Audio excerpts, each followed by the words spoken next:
I have said numerous times that I am a centralist. I try to understand segments of the discourse of all sides. But I am sickened by what is being done to the British society at the behest of some very devious, evil, mercenary people who hate God, who also hate Christianity, and have been hacking at it for decades deliberately. They just use the Christian societies and also inflict tons of damage to ordinary, good people, healthy-minded people in their own ethnicity and clique. I am stunned by the sheer number of influencers earning a fortune on their relentless hatred spouting towards all Muslims, seemingly hundreds of influencers, and many with hundreds of thousands of regular followers, some even millions, who whip up the stomach-churning hysteria that they know is likely to seriously endanger ordinary Muslim people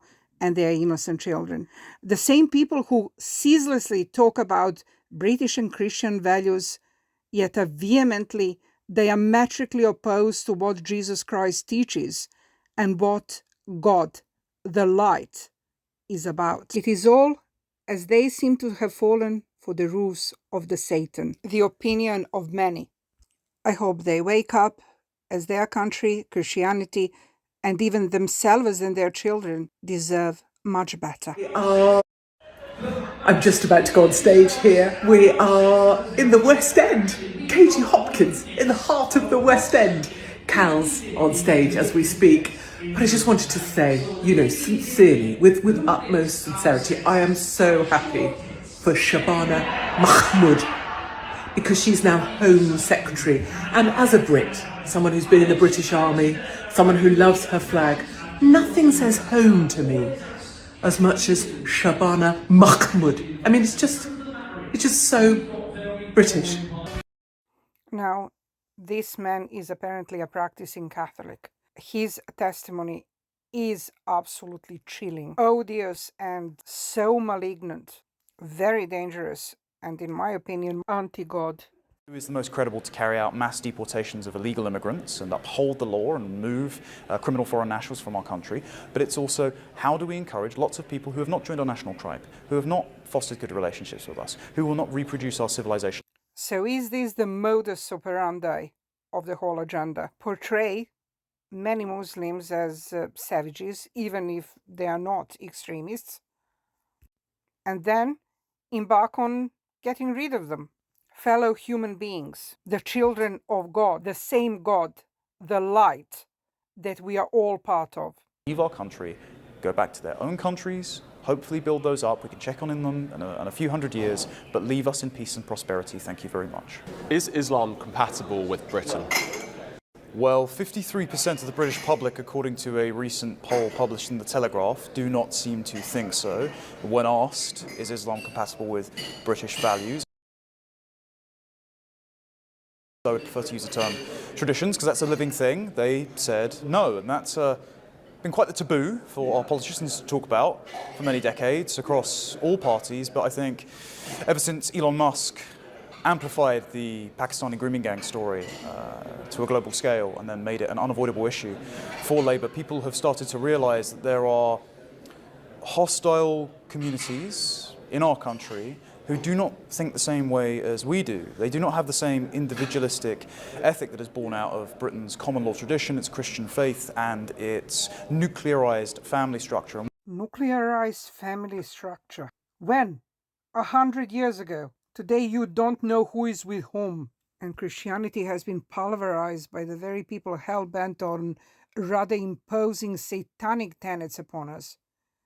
Possibly the same people who are hell-bent on pulverizing Muslims into the likes of Neanderthals in order to, as some are saying, whip up hatred between Muslims and Christians and start a serious rift out of very sinister reasons. We've had this going back to the Middle Ages, where the average age of marriage was, in its 20s, where in other parts of the world it was still common for older men to marry children, for siblings to marry one another, to cousins to marry one another. And I'm fiercely against cousins marrying each other, as there is a reason why the rate of disabilities in the children produced in such marriages is very, very high, and cannot understand how cousins can be intimate with each other. It's just horrific for me. I think that it is against God and believe that it should be outlawed. But I also believe that most Muslims have also turned against it too. Honor killings are also a different dimension, but again, those are the most extreme cases of psychopathy. Playing God by murder or an obsession with power of others, taking part in corruption and killing people mentally and emotionally, like in politics and law, is all, for me, demonic. World. Cousin marriage is still between like 40 and 80%, and it's still quite high in the Pakistani Tucker Carlson, or even just some Christians that I've spoke to that are more concerned with the rise of secularism than they are with Islam in our country. I agree with that, especially the rise in Satanism, and apparently a few academics warned about some alleged plot by them almost 30 years ago. There are even snippets of pedophilia imposed upon children through sex education, which is extremely graphic in schools. Yet, it's been impossible to stop it for 10 years. During the Qatari football tournament a few years ago, there were many protests about Qatari human rights and hundreds of interviews with experts exposing human rights breaches and the backwards culture of Qatar that prompted avalanches of fury. Yet, during the opening ceremony, a group of about 200 parents broke into the BBC building in Cardiff in protest of them not allowing them for about 4 or 5 years to have a voice regarding nefarious, pornographic sex education with very graphic sexual details and promotion of promiscuity, orgies, you name it, being forced upon their young children in schools. The police were called in, yet no media reported on it. Dozens of thousands of parents are still campaigning against that. The filth is still being pushed upon innocent children. How come that these sanctimonious Muslim haters never mention this? Or that the parents sued the Welsh government and the female High Court judge illegally charged them double the court fees to bankrupt them, a mere mouthpiece of the deviants at the top. As an inquiry into Sharia courts has been conducted and paid for, and many serious concerns raised, among them being unequal outcomes of similar cases. Or irony, when exactly that happens in British family courts, where very, very similar cases get totally opposite judgments, as judges seem to individually own the courts and are not in practice mandated to abide by any laws, not even by the basics of the Human Rights Convention or human decency. Now, just like many of those who turn a blind to the abuse of women and children in the Muslim community named and pillared, who are the very top judges and politicians in charge of the British judiciary. Since my young son and myself were brutally tortured in the infamous courts, as for my own research, the vast majority of the very apex judges, those who seem to own the entire country and all of us, as well as the other judges and the police, whom they've silenced, and the top cabinet politicians who are meant to oversee the courts and legislations, are Jewish. Most, in my perception, originating from very powerful and many wealthy Jewish families. The main judge who gave my abuser custody of my 2-year-old son, pushing him into living from one stranger to another almost his entire childhood, while the father worked and lived abroad, comes from one of the most powerful Jewish families, with relatives in top positions all over the society, including the BBC vetoing service. The Lord Chancellor, who was meant to discipline this judge, and all the many other court personnel who serially lied and breached many laws and abused us, in my case, was also Jewish, from one of the most powerful and well-known Jewish families in the world, and among them are some wealthy, powerful judges from wealthy British, English powerful families who seem to inherit those positions through many generations. Many believe that. Very few fall outside of those brackets. There are, but they are few. Simply, mainly people whose families seemingly know each other and are close family friends or Oxbridge University friends. They have the right to illegally decimate us. As for them, we are mere peasants, though they treat fellow good judges like dirt. I believe abuse them. Over the years, that demographic seemed to be the case with many both incumbent and shadow attorney generals, lord chancellors, lord justices, masters of the rolls, presidents of the Court of Appeal, presidents of the King's Bench Division, chief justices, solicitors general, even the current Secretary of State for Courts and Justice, who featured at the beginning of this video, or rather the video series, is Jewish. Quite a few Supreme Court justices, since the inception of that legal throne, have also been Jewish. There are also a few indigenous judges there, and maybe a bit down the line some other Crees, but who are eager to be co-opted, but most are Jewish. 0.5% of the population, as is Joshua Rosenberg, the ubiquitous legal commentator who has appeared all over the British media for a couple of decades at least. The impression of many of the victims is that the same demographic seems to be replicated across the cabinet ministers, public sector CEOs, the very top of the British media, both the top journalists and the boardroom, with some exceptions as well.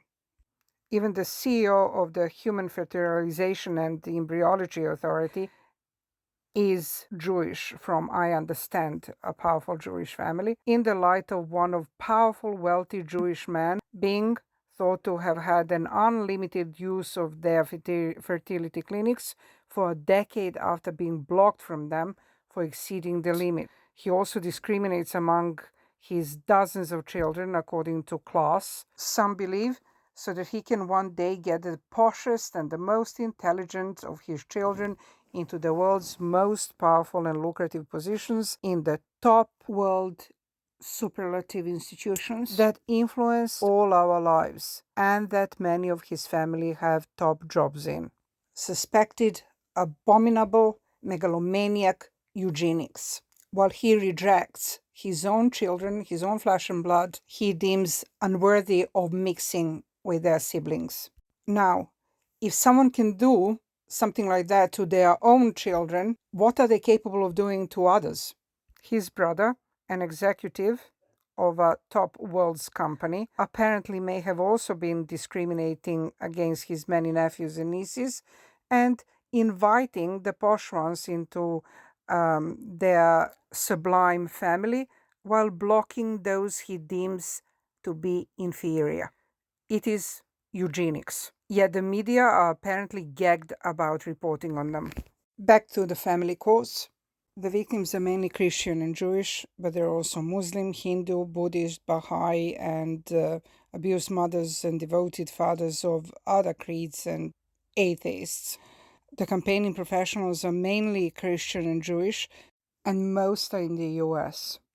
What I find chilling is that since my case 22 years ago, the judges have manufactured several more apex, very lucrative positions, like the Supreme Court judge and a couple of others. New ego thrones for themselves, the serfs to pay for, possibly to consolidate their omnipotent power and control over the population they seem to take for a huge ride. Yet the genocide of the family courts continues unabated, only with even more and more obstacles placed in front of the victims.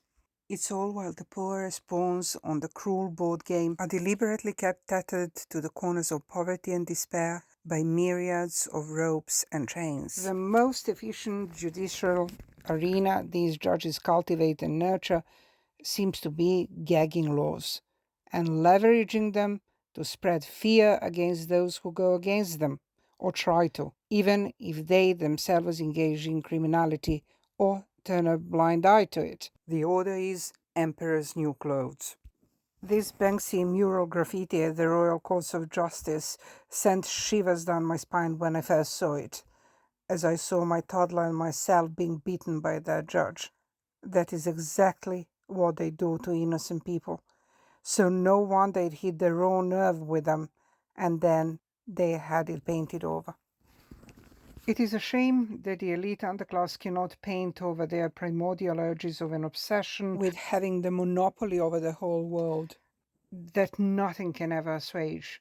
The need to constantly plot demises of people so that their sadistic needs are met. Their Pyrrhic victory is such a solid proof that we are all cut out of exactly the same cloth, with those without the weight of most faculties that constitute a good person floating above us and emanating unbearable stench, with huge trails of hatred and pain inflicted upon their victims.